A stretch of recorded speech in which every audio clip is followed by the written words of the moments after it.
Assalamualaikum warahmatullahi wabarakatuh. Perkenalkan, kami dari mahasiswi-mahasiswi Akademi Farmasi Surabaya angkatan 2020. Di sini kami akan melaksanakan tugas PKL mengenai sediaan supositoria. Dengan saya, Beni Rosida Mayang Salikigin, kelas B420, nomor induk mahasiswa 13520100048. Bersama dua rekan saya yaitu Assalamualaikum warahmatullahi wabarakatuh. Saya Mada Puspa Indah dengan nomor NIM 135200129. Dan dengan saya Sri Wulandari nomor induk mahasiswa 13520100130. Pengertian supositoria. Supositoria merupakan suatu bentuk sediaan padat dengan berbagai bobot dan bentuk yang biasanya digunakan dalam pengobatan dengan cara dimasukkan ke dalam rektum, vagina, ataupun uretra. Supositoria akan melunak, meleleh dan terlarut dalam cairan tubuh sehingga memberikan efek terapi lokal maupun sistemik. Bentuk dan berat supositoria. Supositoria memiliki berbagai bentuk dan ukuran yang dapat dengan mudah dimasukkan ke dalam tubuh.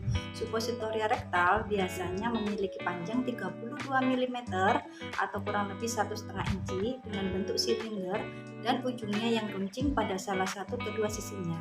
Beberapa supositoria ada yang berbentuk peluru atau torpedo, tergantung dari beratnya.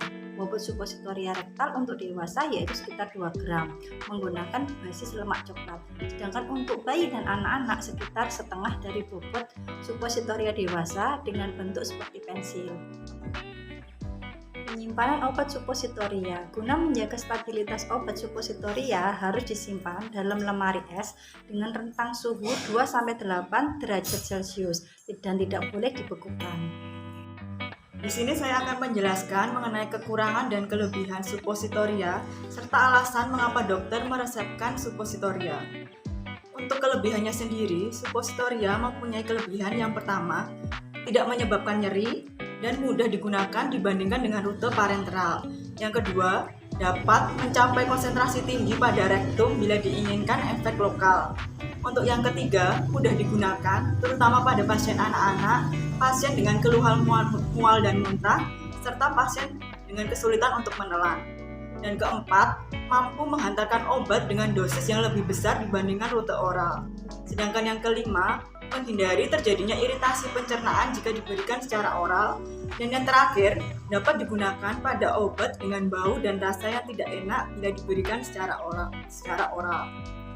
Untuk kelemahan dari supositoria sendiri, yang pertama, supositoria mudah meleleh pada suhu yang hangat yaitu kurang lebih 30 derajat Celcius sehingga perlu penanganan khusus. Yang kedua, struktur basis yang lembek menyebabkan penggunaan supositoria menjadi kurang nyaman. Dan yang ketiga, buang air besar dapat mempengaruhi absorpsi dari obat. Yang keempat, efektivitas supositoria tergantung dari kondisi fisiologis rektum.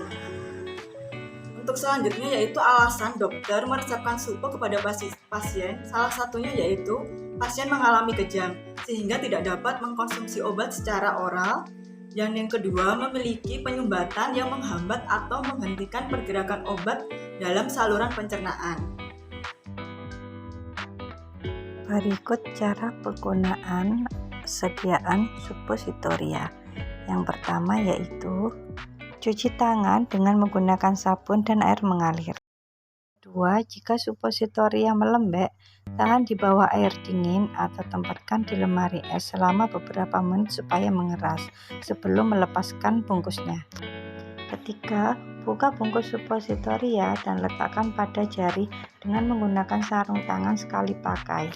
Yang keempat, lumasi ujung supositoria dengan pelumas larut air seperti kayu jelly, bukan seperti vaselin.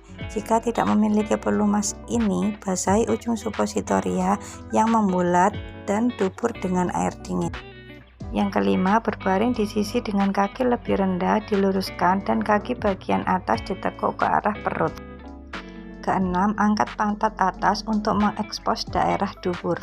Yang ketujuh, secara perlahan-lahan masukkan supositoria dengan ujung yang membulat terlebih dahulu sampai seluruh obat masuk dan dorong dengan jari sedalam 1 cm pada bayi atau 2,5 cm pada orang dewasa. Yang kedelapan, tahan pantat bersama paha selama beberapa detik dan tetap berbaring selama sekitar 5 menit untuk mencegah suppositoria keluar. 9. Cuci tangan dengan menggunakan sabun dan air mengalir. Terakhir, usahakan agar tidak buang air besar selama kurang lebih 1 jam. Saran-saran dalam penggunaan suppositoria rektal. Setelah suppositoria berada di dalam rektal, maka dia akan mencair dan kemungkinan akan merembes dari dubur Anda. Maka lebih baik masukkan suppositoria sebelum tidur pada malam hari. Simpanlah obat suppositoria pada tempat sejuk dan terlindung dari cahaya. Selalu jauhkan suppositoria dari jangkauan anak-anak. Selalu gunakan suppositoria sesuai dengan anjuran dokter. Jangan pernah menggunakan atau memberikan suppositoria kepada orang lain meskipun gejala ataupun indikasinya sama. Jika Anda lupa memasukkan suppositoria pada jadwal yang telah ditentukan, maka Anda bisa langsung memasukkan suppositoria pada saat Anda ingat. Tapi jika sudah terlewat jauh, maka ditinggalkan saja. Suppositoria dirancang hanya untuk dimasukkan ke dalam rektum dan tidak boleh diminum. Jangan gunakan suppositoria yang sudah kadaluarsa. Maka sebelum menggunakan suppositoria, selalu lihat tanggal kadaluarsa pada kemasan. Sekian pemaparan sediaan suppositoria dari kelompok kami. Semoga bermanfaat. Terima kasih. Wassalamualaikum warahmatullahi wabarakatuh. Dadah.